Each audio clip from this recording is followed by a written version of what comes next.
Welcome, everyone. Thank you for joining us for today's webinar focusing on spray drying basics. My name is John Aleftherakis, and I am National Sales Director for the chemical spray drying business here in GIA in North America. I'm being joined today by three North American colleagues. Matthew Walter is a sales engineer. Manish Shah is one of our senior process engineers. And Pat Crovo is manager of special project management. We are all based in Columbia, Maryland. Matt, Manish, and Pat have decades of experience in spray drying and bring a wealth of knowledge to this technology. Just a little housekeeping before we do get started. If you have any questions during the presentation, you can type them into the question box in the webinar control panel at any time. Once the presentation concludes, we will try to answer as many questions as possible. If we do not get to your question, we will be sure to get back to you. In addition, several brochures have been made available for download. Please help yourself to these. We are also recording this webinar, which will be available at gaia.com. A link will be sent to those who have registered for the webinar in a day or two. Finally, when the webinar concludes, you will receive a short survey. Please take a few minutes to provide some feedback. It will really help us to plan future programs. Now, without further delay, I'll turn the stage over to Matt Walter to begin our seminar. Thank you, John. First, let's give an overview of what we'll cover in today's webinar. We're going to talk about spray drying and NIRO history. We'll talk about what happens in the spray dryer, including atomization. Then we'll focus in on spray drying operating parameters and their effects on spray drying and the products produced. Then we'll focus in on spray dryer deposits, their causes and how to avoid them. And then we'll troubleshoot some other common spray drying problems. At the very end of the presentation, we'll have a question and answer period. So please do jot down your questions and we'll do our best to answer them at the end. Okay, so spray drying has been around for about the last 150 years. The first industrial spray drying plant was installed in 1905. In 1924, Johann Nierop, this gentleman here, invented and patented the rotary atomizer. Rotary atomizer is still a mainstay of spray drying to this day. In 1933, he founded NIRO Atomizer. And in 1996, NIRO became part of GEA or GAIA. GAIA has over 10,000 spray drying installations worldwide, ranging in size from dryers that just produce several grams of powder per hour to the very largest spray dryer in the world, which has a capacity of 30 metric tons per hour of milk powder. This brings us to our first poll. And it is, what is your current drying method? So if you would click on the appropriate box or boxes, that would be great. First choice is none or other. Second choice is spray drying. Third choice is fluid bed drying. Fourth choice is flash or ring drying. And the last choice is rotary or drum drying. Please select what is appropriate and we'll tabulate these and show you the results.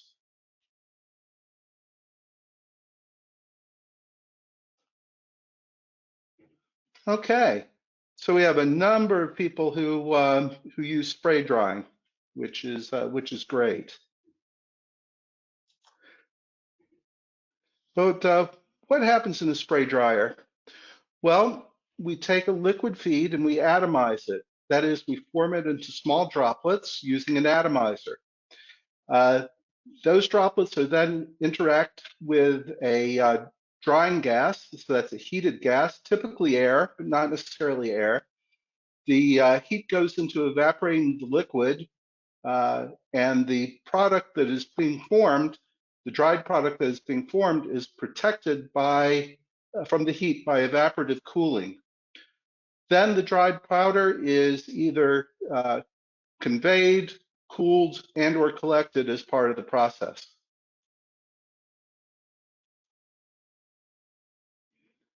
Okay, a few words about atomization or atomizers. We have a centrifugal or rotary atomizer. That's the same type of technology that Nirop invented in the 1920s. It's a rotating disc or wheel that produces the droplets. The faster you spin that disc, the more energy you're putting into atomizing the feed, and the smaller and smaller droplets are produced. Then we have a pressure nozzle. Think of your thumb over the end of a garden hose. When you apply just a small amount of pressure, we have just a trickle of water coming out. But when you apply a lot of pressure on the liquid going through the orifice, then you have quite a mist of spray coming out. The more pressure that's applied, the finer and finer that mist becomes, and the smaller the droplets are.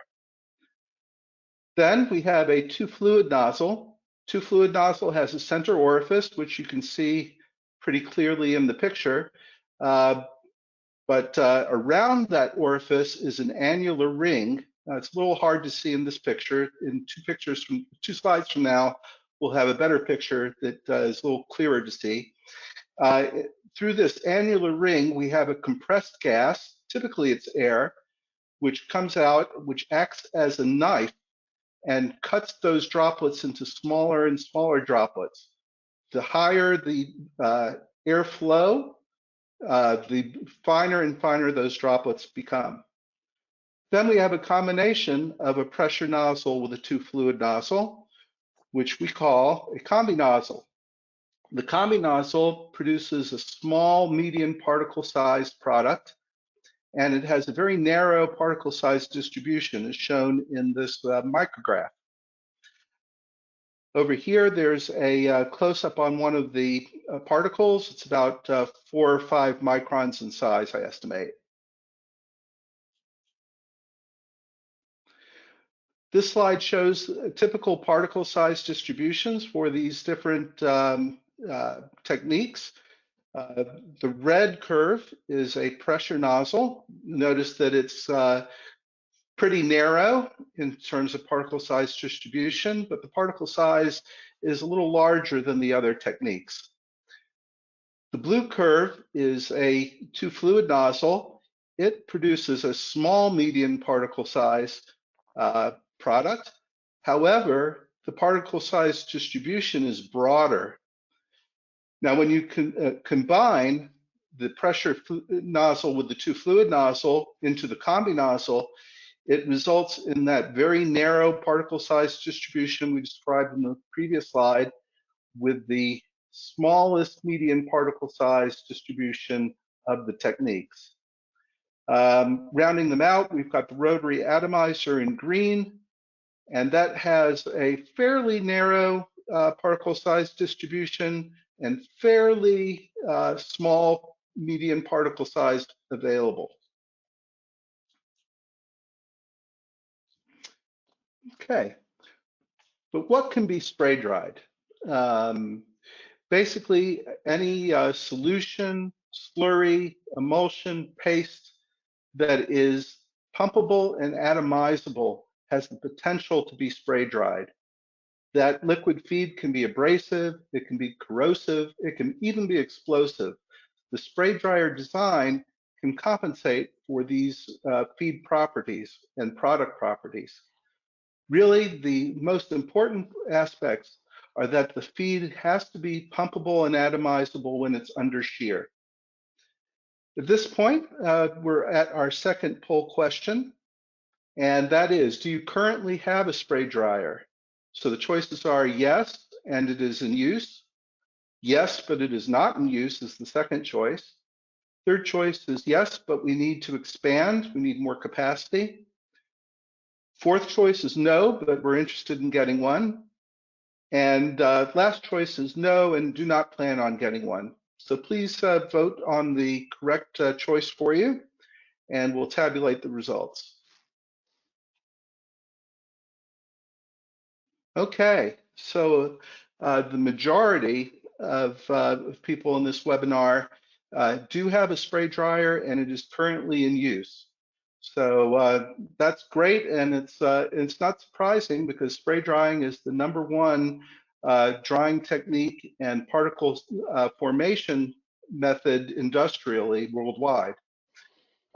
So this slide shows a wide range of different products which are commonly spray dried, ranging from ceramics, fertilizers, to food and flavor products, to nutraceutical products. Really a very wide and broad range of products are spray dried industrially.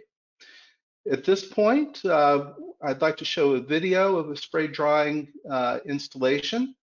And if we could start that video now, that would be great.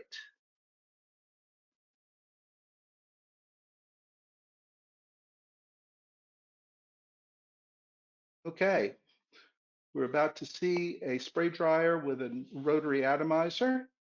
We'll see the plant start up, and we'll see how it actually spray dries material.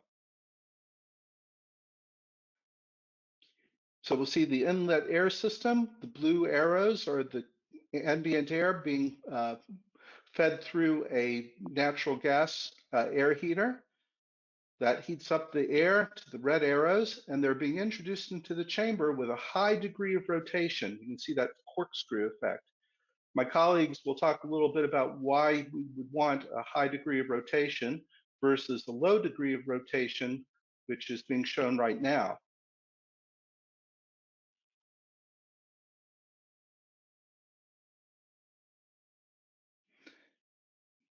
Now we'll focus in on the rotary atomizer. We'll see it start to spin, and then we'll see the feed being introduced.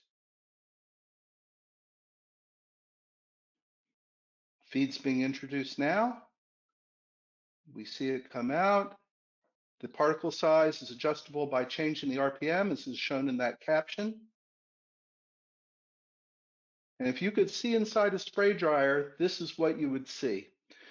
Goal is to get these particles dry before they reach the cone of the dryer and to keep the spray off of the sides of the spray dryer. The dried product and the exhausted gas go into, in this case, a cyclonic bag filter. We'll see the product start to collect on the bags, and then we'll see those bags pulse to release the powder for collection. And that's what happens in the spray dryer. At this point, I'd like to turn over the presentation to my colleague, Pat Provo. He'll talk about spray drying operating parameters, and then we'll get into some troubleshooting. Pat? Thanks, Matt. Over the next few sections, Manish and I will discuss some common issues seen with spray dryers. I'll start by discussing the conditions outside the dryer, the ambient conditions. These are conditions like humidity, temperature, or even elevation that can limit your dryer's capacity. If you think of your drying system as a means to evaporate water from your product, then you can understand how having extra water enter your system in the form of humidity can limit your capacity to evaporate later on in the process, where it really counts. This also means that a hot, humid summer climate, you can expect a lower capacity than compared to a dry winter climate. In some cases, you can decrease your outlet temperature to overcome this extra inlet humidity, but this can be problematic if you have a hygroscopic or a thermoplastic material. And later on in the presentation, we'll discuss more about this. And believe it or not, the selection between a direct fired gas heater or an indirect heater can have an effect on your dryer's capacity when you consider the addition from the water of combustion. In special circumstances, we do add an inlet dehumidification system. And yes, elevation has a role to play in the capacity as well.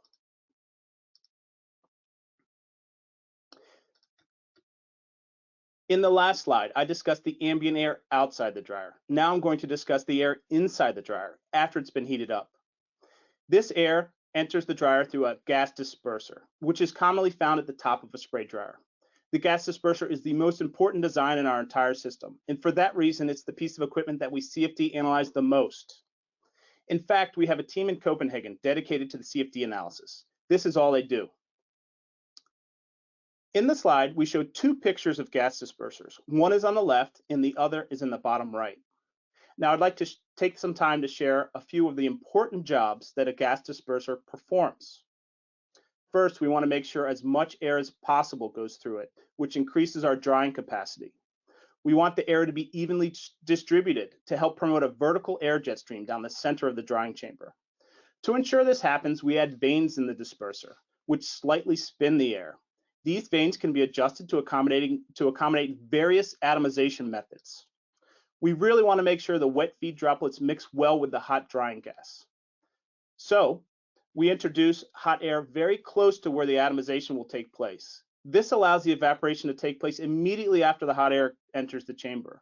In some instances, we introduce the feed from the bottom of the chamber and spray upward. This is called counter current flow and can be seen on the top right of your screen in one of the pictures. If you have feed material that is not heat sensitive, this counter current flow is a nice trick to reduce the final moisture in your powder. And the most important job of a gas disperser is to avoid product deposits on the chamber walls. This happens when there's an uneven gas flow or the airflow is higher than the disperser is designed for. And we'll speak more about that later as well.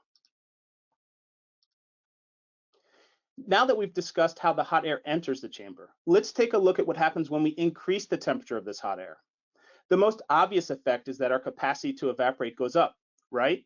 Hotter air evaporates more water. When designing a dryer, we look to increase the temperature as much as safely possible. In some instances, we're dealing with combustible dusts and need to cap our inlet temperature off at a safe level to avoid a deflagration or a combustion event. In other cases, high temperatures can cause the powder characteristics to change, like discoloration or melting, so we limit the temperature there as well. There are also downstream effects from increasing our inlet temperature that need to be considered. If you recall, hotter air evaporates more water. Well, that evaporated water becomes humidity in the outlet of the chamber. And if that humidity gets too high, particularly when we talk about relative humidity, then the powder leaving the dryer becomes wetter, and in some cases deposits on the walls and ductwork. So to avoid this, we slightly increase the outlet temperature of the dryer by feeding less material in. This will in turn decrease the relative humidity at the outlet of the chamber and prevent these types of deposits. And we'll discuss more about that later as well. One last comment on the subject. The higher inlet temperatures can have an effect on the final product's bulk moisture and morphology. And there's more on this as well.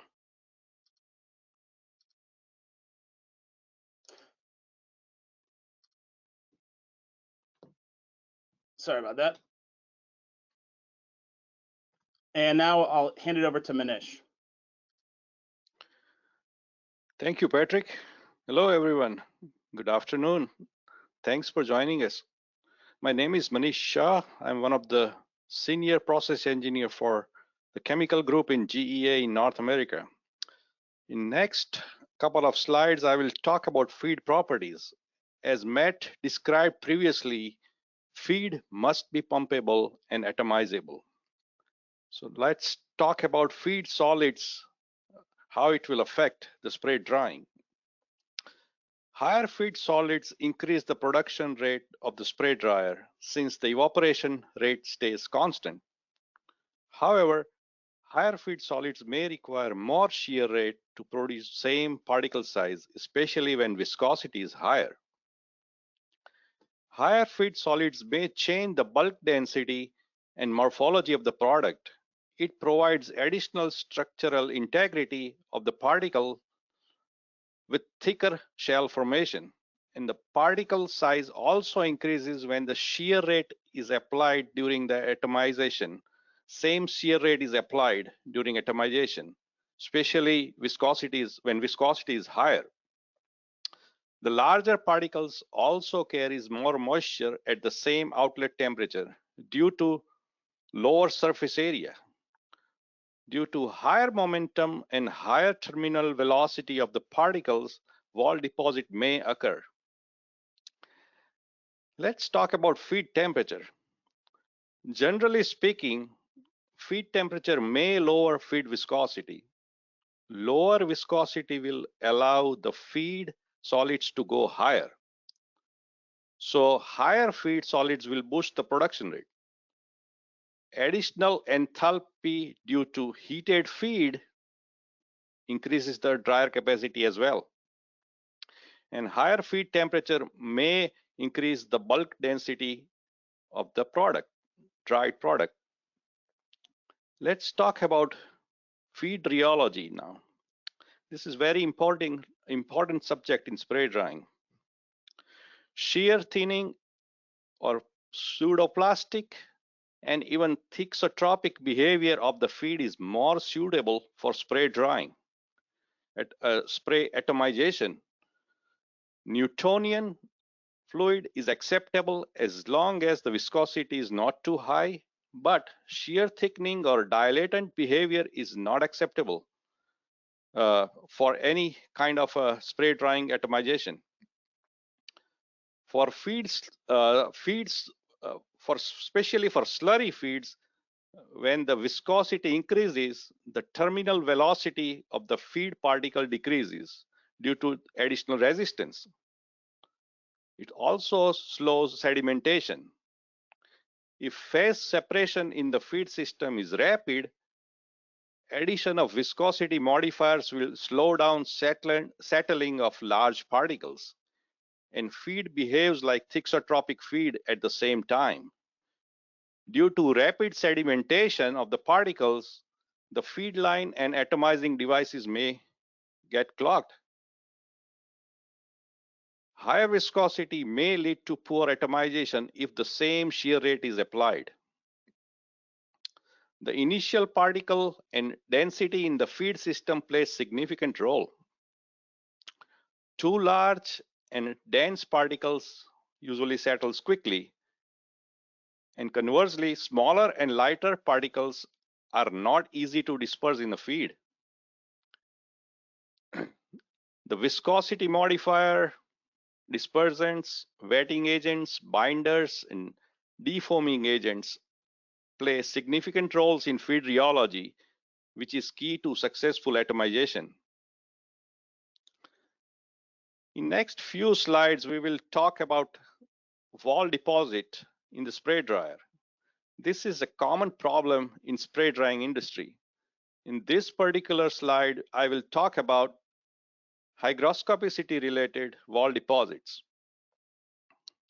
So halides, acids, high solubility salts, many food products are example of hygroscopic products. Some products are deliquescent, which are extremely hygroscopic even in controlled laboratory environment. Ambient condition and the type of heating method has a major impact on the dryer's operating temperatures. The dryer may coat with product due to hygroscopic nature of product. Low outlet temperature and high relative humidity at the dryer outlet also contribute wall deposit, as you are seeing in right-hand side pictures. It's very thick wall deposit due to relatively really high humidity. And layering of organic products increase the risk of dust explosion and also increase the risk of fire. So it's very important not to have much deposit in this dryer or avoid it as much as possible. How to avoid it, or how we gonna resolve this issue? There are a few tricks to it we can talk about. Dehumidification of drying gas helps to reduce the inlet humidity of the dryer, which allows expand the difference between inlet and outlet temperature. This results in more dryer capacity. Another way to decrease the dryer inlet humidity is to use indirect heating of the drying gas. Introduction of additional dryer gas can also reduce overall humidity in the chamber. It may reduce the capacity of the dryer depending on the gas temperature usage. Cooling the dry product as soon as possible is a must for hygroscopic product to avoid clumping and caking. And agglomeration can be also avoided. The product needs to be packed and stored in low humidity environment, which will prevent regaining the moisture. One test we do here in our testing facility is called adsorption isotherm test, which provides required humidity data for the product. The result helps in determining the optimum operating temperatures. That way we can decrease the wall deposit. In this slide, we will talk about deposit related to thermoplasticity. Often, low glass transition temperature is a big factor for wall deposits. Low melting point of the product is another factor, especially when outlet temperature is close to the product's melting point. Cohesive and oily product surfaces is another reason. High sugar, high fat content materials, enzymes, organic acids, polymers are common example of the product that may produce thermoplasticity related deposit. More deposits are usually found in hotter parts of the dryer. The fine particles migrates due to eddy current formation may cause this roof deposits. So when pressure nozzle is used, and because of a high velocity of a drying gas also cause disturbance in the pattern of the drying, and fines migrate towards the roof of the dryer, and that's where all the fine product it carries, and it causes this kind of deposits. We can talk about a solution to this thermoplasticity related wall deposits. Drying below glass transition temperature is not feasible due to extremely low TG of the product. Sometimes TGs are even in negative territory. May require to operate the dryer at really low inlet and outlet temperature. So obviously the capacity will be lower with this kind of product. For certain feeds, the lower glass transition temperature can be increased by adding high molecular weight additives such as starch or low dextrose equivalent maltodextrin. Use of flow aids, carriers, and encapsulation technology leads to success such a product. As soon as the dried product is produced, cool it, for example, using air conveying system. The product will avoid this kind of agglomeration or clumping and caking. So it's very important to cool it down, this kind of product. There are other issues in the dryer that can contribute to wall deposit. We are going to talk about it and some of them in this slide. The electrostatic charge between particles, especially the particles are small and over dried. Some products are cohesive in nature regardless of their TG. It may lead to dryer deposits. Other natural forces such as intermolecular forces between particles also cause dry deposits.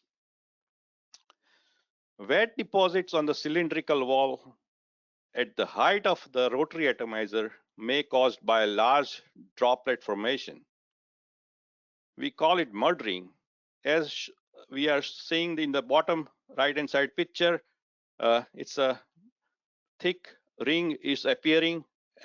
We call it murdering. Surrounding the murdering, more dried product also accumulates due to local high relative humidity environment. Large product formation may caused by slower atomizer speed. Due to low surface area and higher moment of the large particle or large droplets, the amount of drying time is not enough, and that will cause this kind of murdering.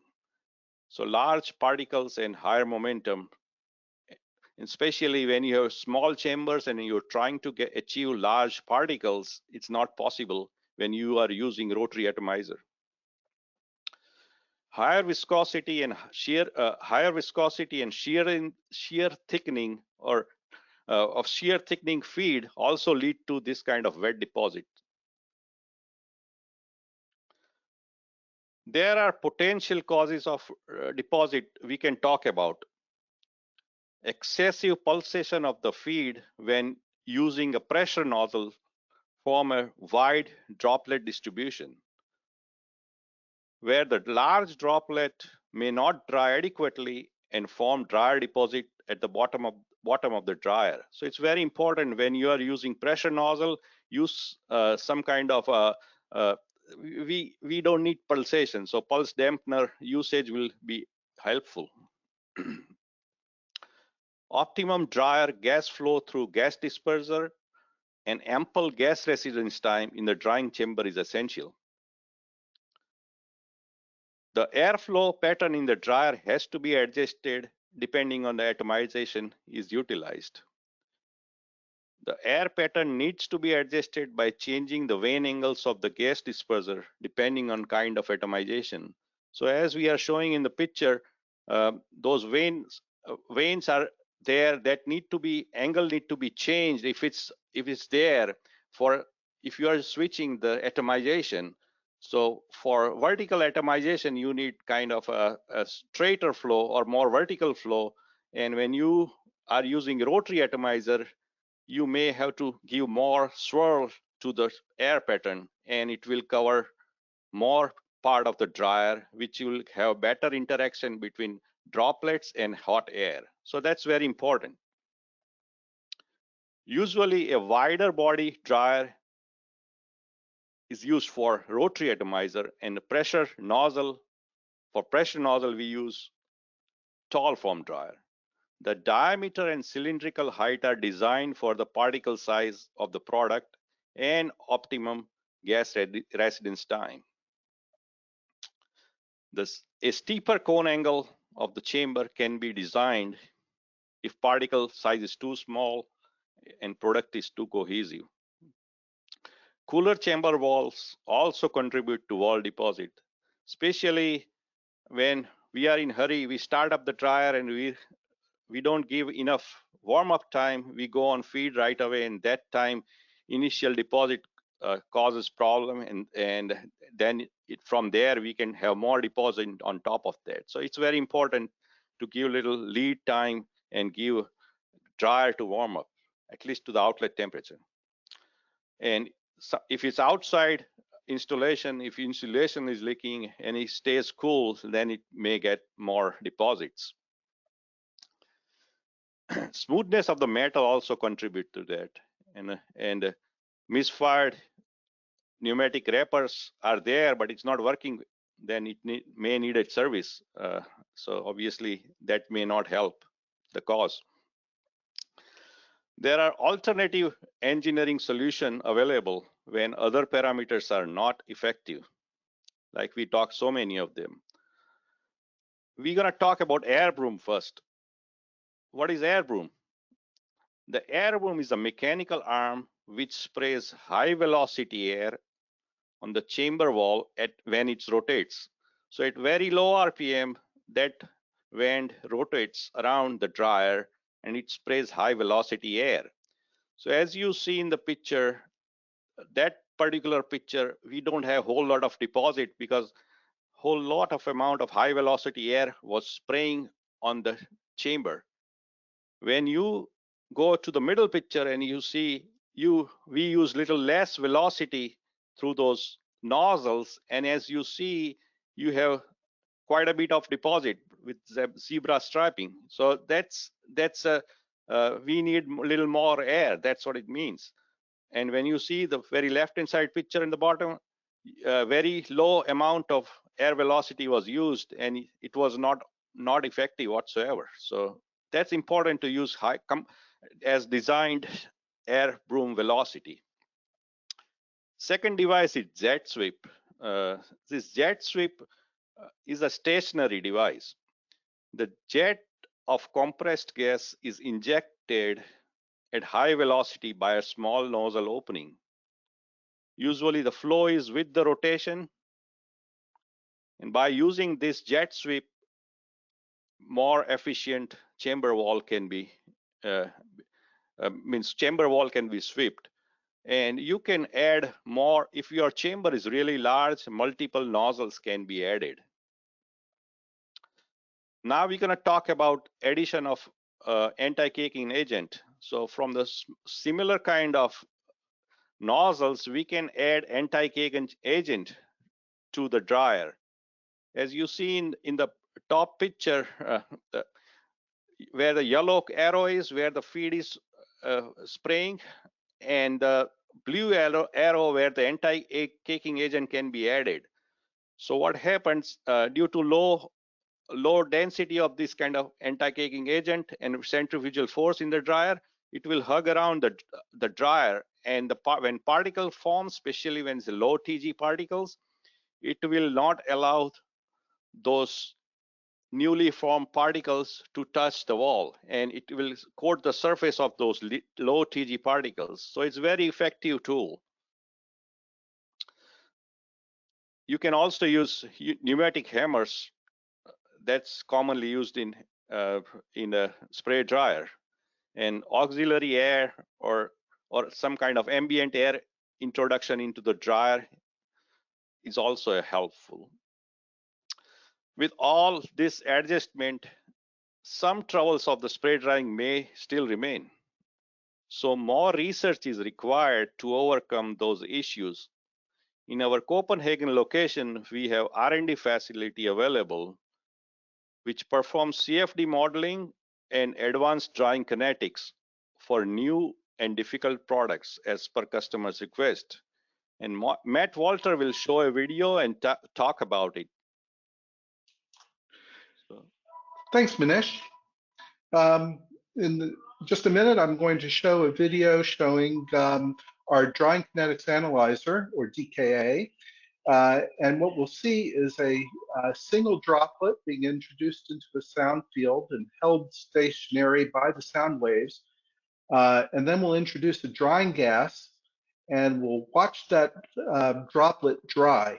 We'll monitor its size and shape, and we'll also monitor its surface temperature to get an idea of what happens to each individual droplet within a spray dryer as it's drying.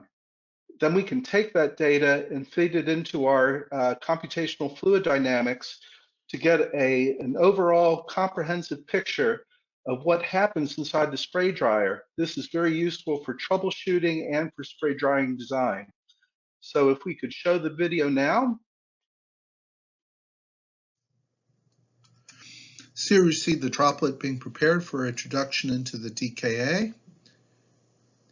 It's inserted into a sound wave and held there for the drying gas. Now we monitor what happens to the droplet. You'll notice the temperature on the surface starts to rise as it dries, and it forms a film, blows up like a balloon.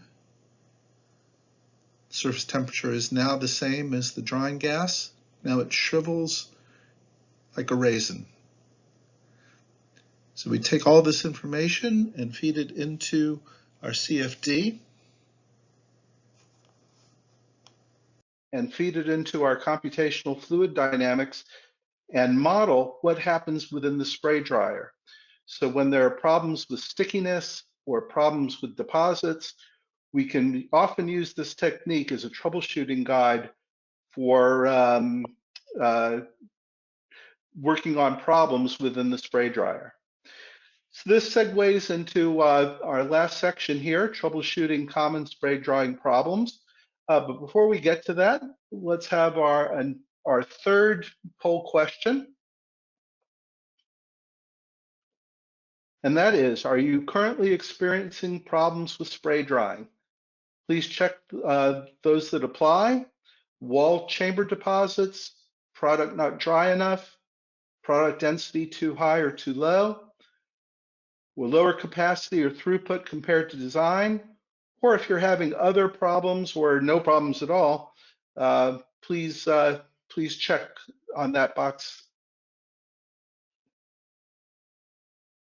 And we'll tabulate these results and see what the most common problems are. Okay, so wall chamber deposits are pretty common.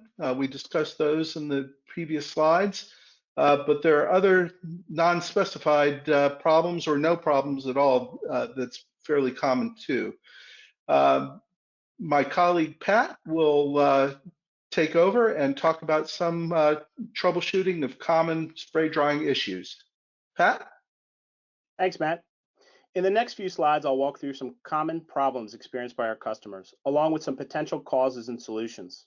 Now, there's a lot of scenarios over the next 4 slides, so I'll only focus on a couple of them in each section. But don't worry, you'll receive a copy of today's presentation, so you can go back through these charts at your own pace. Okay, so in the first row here, you're experiencing a low product output. You're not getting as much powder out of the unit as you were expecting. Now, you can increase your feed solids to push more powder through the system, but the most common cause of low powder recovery is wall deposits, like the ones Manish just discussed. It's also important to make sure your powder handling system is working correctly, like your rotary valves. The next problem listed is a high product moisture, which can be caused by, you guessed it, wall deposits. So it's important to have proper atomization. If you have a sight glass on your dryer, it needs to be kept clean so you can view your atomization during startup. You want to make sure that there isn't any sputtering or solid stream squirting. Now, if it can be done safely, we sometimes perform a water spray test with the nozzle taken out of the dryer during commissioning of a new plant.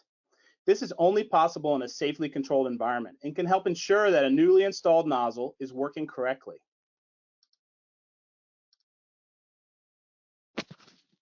Next up is low bulk density. If you can increase your feed solids without causing any other issues, then do so. This will increase the bulk density and is a good way to optimize your product rate out of the dryer. Your atomization method also plays a big role in bulk density.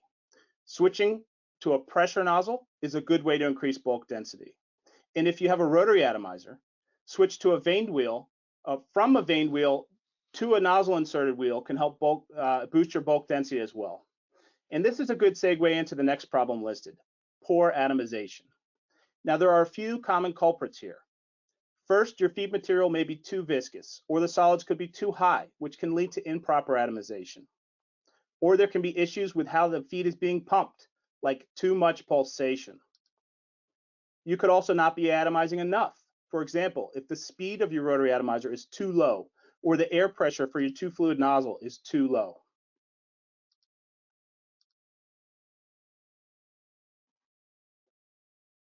Issues with a low or high inlet temperature would most likely be caught and corrected by your PLC or your DCS logic. But we've listed a few causes to help you troubleshoot in case of a shutdown. Make sure to check your gas and air supply lines to the burner. Make sure the gas valve is actually modulating during startup. In some cases, we've seen sticking of this valve, which leads to a very quick shutdown. Also, ensure your temperature sensor is located in the correct location. If it's too close to the burner, you can have unmixed hot and cold gases leaving the burner. This means you could be reading one of these more extreme temperatures and not the average temperature that is seen in a well-mixed air entering the drying chamber. We just discussed problems with an inlet temperature. Now I'm going to focus on the outlet gas temperature. The outlet temperature is determined by taking the inlet temperature and subtracting the natural heat loss from the system, as well as the heat loss from evaporation. So, if you increase the feed rate, the outlet temperature will decrease. Another way to look at this is that if your outlet temperature is too low, check that you're not overfeeding the unit. Likewise, if your outlet temperature is too high, then check that you're pumping enough feed. Is the pump running? Is the nozzle plugged? Is the atomizer sputtering or spraying on the walls? Some other contributors here could be an increased feed solids, which lowers how much water is available to evaporate. A high solids feed will have less water, resulting in less evaporation, which drives up the outlet temperature. So make sure your feed composition is consistent. The last part of this troubleshooting is airflow. An increase or decrease in the main airflow to the system can cause fluctuations in both the inlet and outlet temperatures. Make sure airflow is consistent to promote a nice steady state in your system. Here we have a few close-up photos of spray-dried particles. On the top row of photos, we're showing how the inlet temperature impacts the particle's bulk density and morphology. Starting here on the left, we see a product damaged by a high inlet temperature. If you recall Matt's video earlier showing the drying kinetics analyzer, which dries a single drop of liquid, The first part to dry is the outer skin. Once the skin forms, the remaining moisture from inside the particle pushes out as it's turned into vapor. This in turn causes a hollow particle that can blow up like a balloon. And in this case, if it's dried very quickly, it causes the particle to shatter, resulting in a low bulk density. In the second photo, the inlet temperature is a bit lower, but again, the particle is drying too quickly and there are voids forming inside the particle. What you see here is called a donut. This next picture is dried even slower and has only slight voids remaining. And the final picture in this series has been dried at the lowest temperature and is void-free and will produce the highest bulk density. Here at the bottom, you can find a few more examples of nice spheres versus less desirable donuts. Okay, here we have a few more examples to help illustrate our point. In this series, we're showing the sweetener mannitol being dried at 3 different temperatures. The 2 pictures in the first row show the product dried at 60 C. And you can see a few dimples and voids, but overall the spherical shape is good. The second row increases the temperature to 90 C, which causes more voids. And then the final bottom row shows the highest inlet temperature, which is 120 C. This has caused the largest voids and some of the particles have collapsed. Now notice that this product behaves different from the previous slide. Here the particle has shrunk like plastic wrap. This is because of its thermoplastic nature. Whereas in the previous slide, we showed a typical ceramic being dried that has a distinguishable shape of a donut. And now Matt will walk you through our final poll of the presentation. Thanks, Pat. Our final question for the day is, are you aware of GEA's test stations in Columbia, Maryland and Copenhagen, Denmark? So if you would click yes or no, that would be great. And we'll tabulate the responses.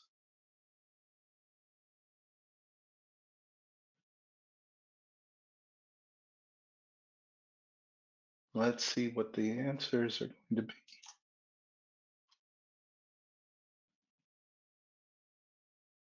Okay, so the majority of people on this webinar did not know that GEA has test stations in Columbia, Maryland and Copenhagen, Denmark.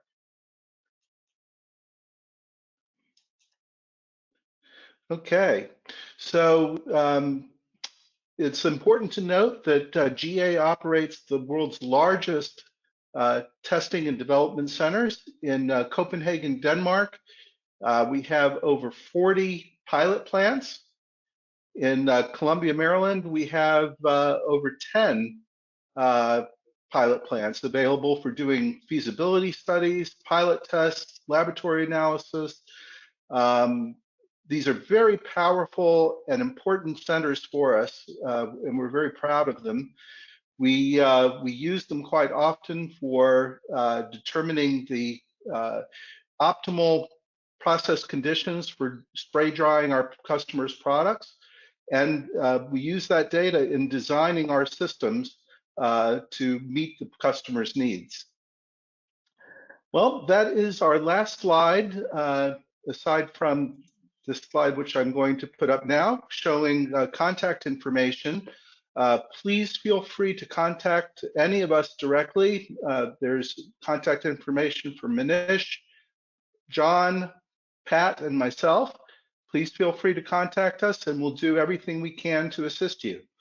Now at this point, I think I'll turn it over to my colleague, John, and he will read out some of the questions that you've submitted during this presentation. Thank you, Matt, and Pat and Manish as well. With that, it concludes our presentation, and we'll transition into some questions now. I can preface everything by saying we've had a tremendous response with the attendance today and the number of questions we have. So in the 10 or 11 minutes we have left, we're not going to be able to nearly get to them all, but I do assure you we will be back in contact with you on your specific question. Just another quick comment. We have 3 or 4 types of questions. Some are generally about the optimal operating conditions. And from our experience, that's going to be highly dependent on your specific case. So we'll probably need to be back in touch regarding that. Dryer deposits were common questions, and then specific troubleshooting conditions. But in any case, let's start out. Matt, I'll have one here for you on what range of spray dryer sizes do we have in our portfolio? Okay, well, basically we have from our smallest spray dryer, which is called the Mobile Miner. It evaporates nominally about 2 to 5 kilograms per hour of water. Of course, that depends on the inlet and outlet temperatures. And then we go all the way up to that very largest spray dryer in the world, which produces 30 metric tons per hour of milk powder. And we have everything in between. So whatever size spray dryer is needed, we can definitely design and produce it for you. Okay, thanks. Manish, next one for you. What do you do for spray drying of combustible dust? Is it the equipment different in that regard? Yes, it's yes and no. You can use open cycle spray dryer, and also you can use a closed cycle spray dryer for different purposes. For explosive or combustible dust, we look at the KST value or deflagration index of the product. We look at that, or we don't look at it, but actually independent laboratory, they do testing of that product, and they find what is the KST value and Pmax value of the product is, and by that we determine what kind of protection of the dryer is required, such as fire suppression system or a venting of the explosion vents is required, or isolation valves are required. And if KST value is higher than 300 millibar per second, then what we do, we emphasize to use closed cycle unit under nitrogen as a drying gas. So that will provide safety for any kind of dust explosion. And also when you have a non-aqueous system with organic solvent, we also use nitrogen as a spray dryer. So that's different things we keep in consideration how Great. we design the spray dryer for. Thanks, Manish. Pat, I'll go to you next. What do you find is the most common or most difficult spray drying problem in practice? Yeah, I would say the most common would be deposits. So we talked quite a bit about deposits in today's presentation. I think our poll showed that too, yeah. Yeah, and the poll showed it. You're right. That was the biggest one besides the other column that was filled out. So yeah, it's pretty common and easy to identify, but it can be tricky to troubleshoot your deposits. So you have to find out why the powder is hanging up on the chamber or the ductwork. It could be because it's hygroscopic and you need to be careful about your relative humidity leaving the chamber. It could be thermoplastic. You need to control the temperature at the back end of the dryer. And a lot of times those go hand in hand. You have a product that does both. Also, it's good to be able to test different conditions, either in the field or you can come into our test station and we can try different conditions and scale it up. And get our process engineers involved. People like Manish deal with a lot of these chemicals day in and day out. So we've probably seen it before. Okay, great.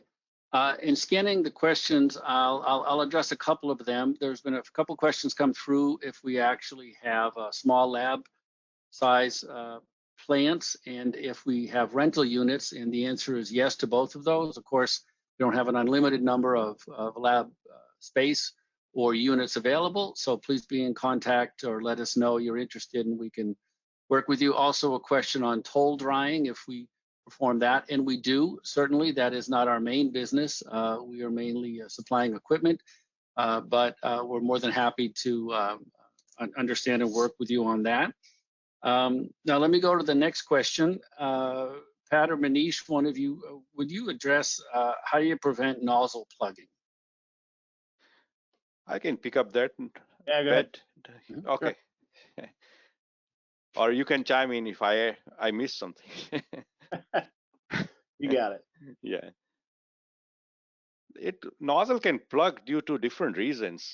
I think one of them I can think top of my head is if you have large and hard agglomerate, it can breach the nozzle body or nozzle opening.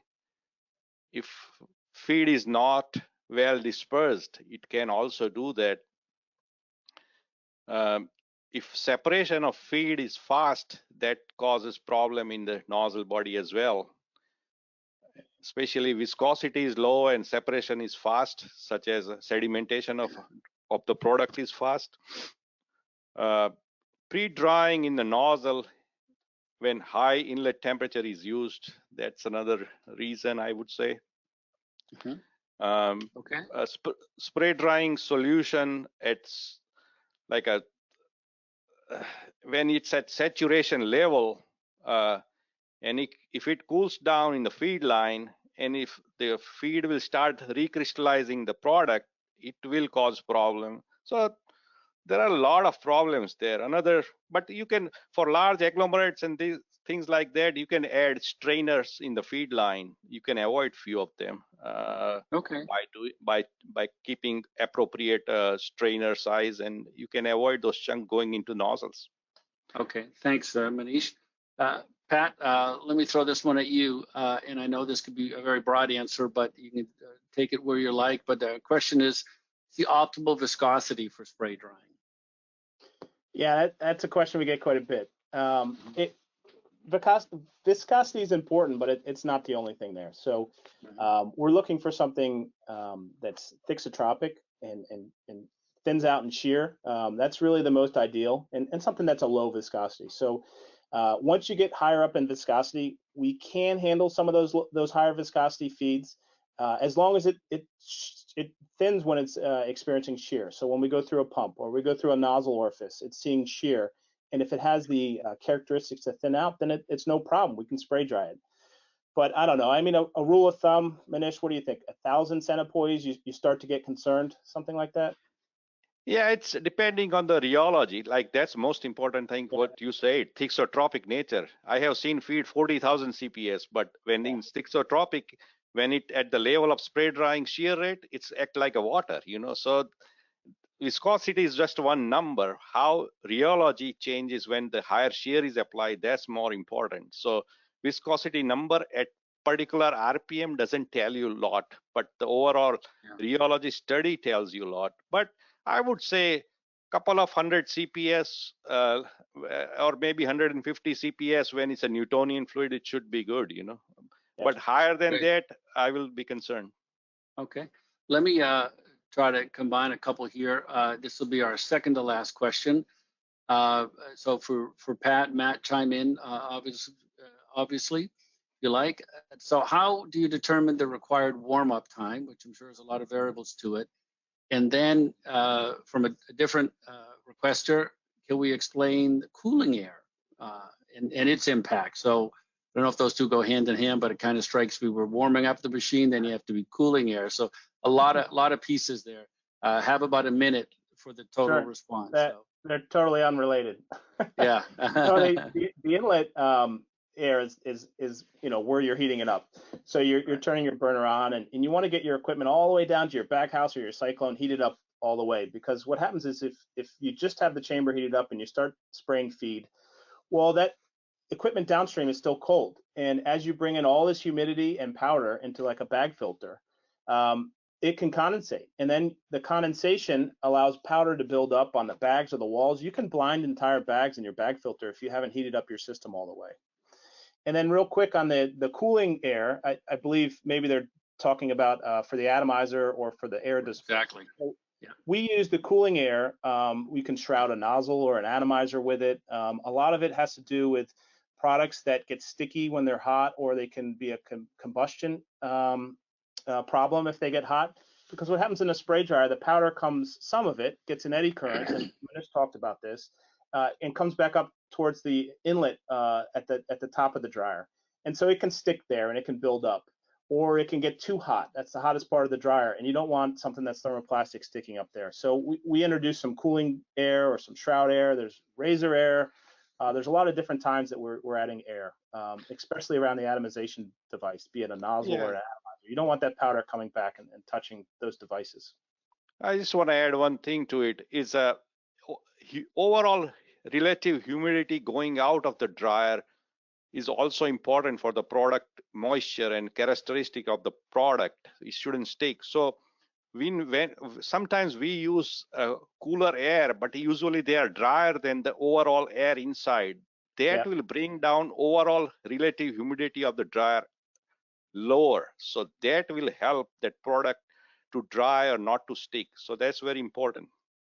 Thanks, Manish. Hey, now we've got to wrap it up. Team, to stay on time here. Pat, would you end up with us and maybe just addressing a question on what differentiates Gaia from its competitors?